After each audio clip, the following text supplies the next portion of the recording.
Ang katotohanan ay nakakakilig. Mas pinalaki at mas pinatindi yung mga challenges. At the same time, makakasama ko si Marian. Kasado na ang pagbabalik sa telebisyon ng Extra Challenge. This time, with in-demand Kapuso primetime leading man and environmental advocate Richard Gutierrez and primetime queen Marian Rivera as hosts.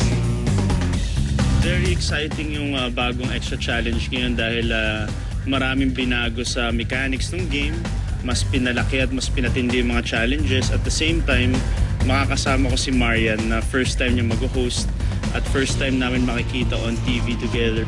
Alam mo si Marian, nagulat ako dahil talagang matapang din siya. Kahit tili siya ng tili, pero buo pa rin yung loob. Asahang kakaiba rin ang mga pagsubok na susuungin ng mga lalahok sa programa.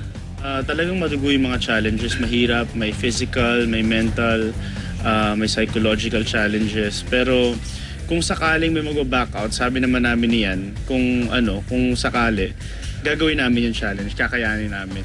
Extra Challenge sa susunod na Sabado na. It's going to be the biggest reality show of GMA na sarili nating konsepto. It's something that we can be proud of.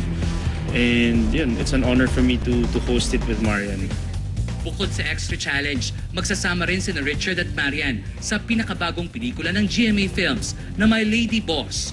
Kanina, sa pictorial para sa nasabing pelikula, nagsalita naman si Richard tungkol sa kanyang leading lady sa tunay na buhay.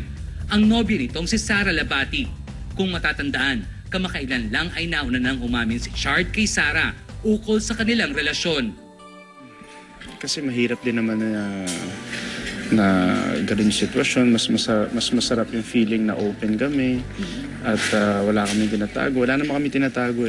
Pareho naman kami masaya and it's the right time na i-share namin sa kanila yung happiness namin.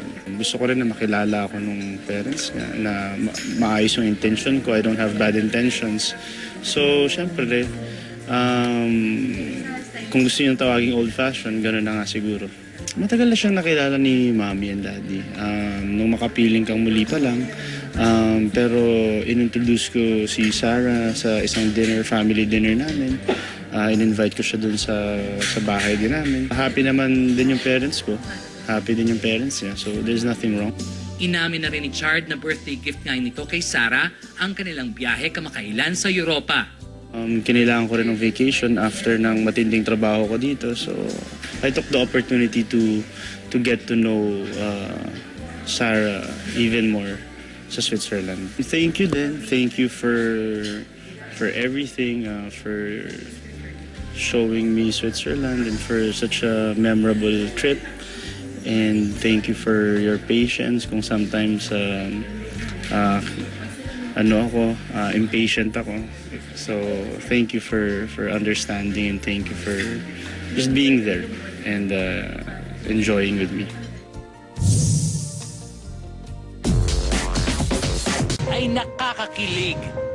Ko nasa tamang edad naman yata ako. First boyfriend ko naman, di ba?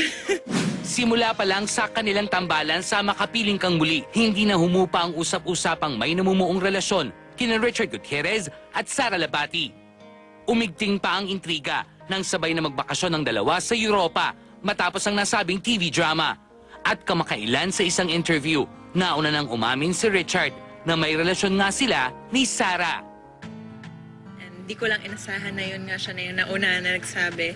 And yun, nakakatuwa na nanggaling sa kanya. Hindi siya natakot na sabihin yun, di ba? Kasi parang ayaw din namin na magtago kasi di ba parang at some point malalaman din ng tao tsaka mas magaan yung loob namin kapag alam ng tao.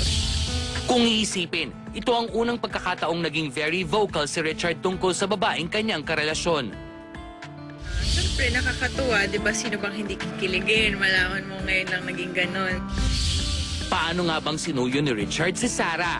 Nag-start to sa mga pa-ending ng Makapiling Kang Muli taping, I think. Siyempre, naging close kami doon. Ayun, nagdadala siya ng kung ano-ano sa taping, chocolates, flowers, until na niyaya niya ako sa date. Pero before yun, siyempre, nagpakilala siya sa nanay ko. So nakakatuwa naman.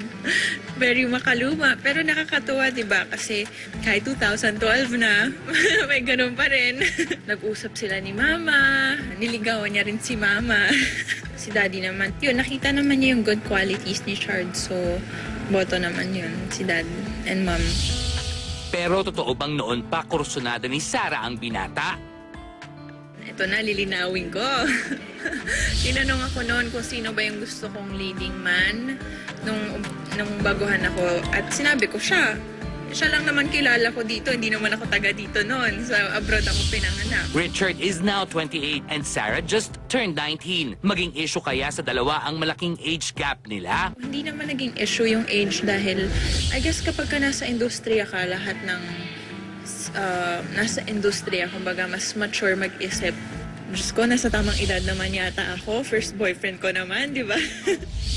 Maging ang pamilya ni Richard napapalapit na sa dalaga. On her birthday, binati ni Rufa Gutierrez si Sarah on Twitter. Happy then parang she told me then sa greetings niya na she's happy for me and yun. So I'm looking forward to knowing her more. Maging sa ina ni Richard na si Annabel Rama ay wala raw itong masabi. Sa napansin ko, she's very sweet. Totoong tao lang si tita eh. Kumbaga, nandyan lang siya para sa mga anak niya to defend them if ever may mga situations na hindi ka nais-nais. But she's super sweet and mabait. Kwento pa ni Sarah ang trip nila sa Europe ang nagsilbing birthday gift ng kanyang first boyfriend. Sa Switzerland, bakasyon ako. Actually, yung pinaka-birthday ko, yung araw ng birthday ko, nasa plane na ako pabalik na dito. Dahil bago pa ang kanilang relasyon, inaasahan na ng dalawa na may mga intriga pang paparating.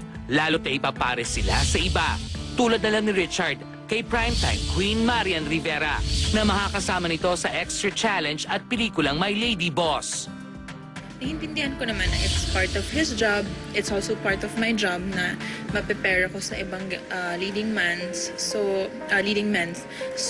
baga, naiintindihan na namin yun. Hindi na nagiging big deal or issue pag may ganun.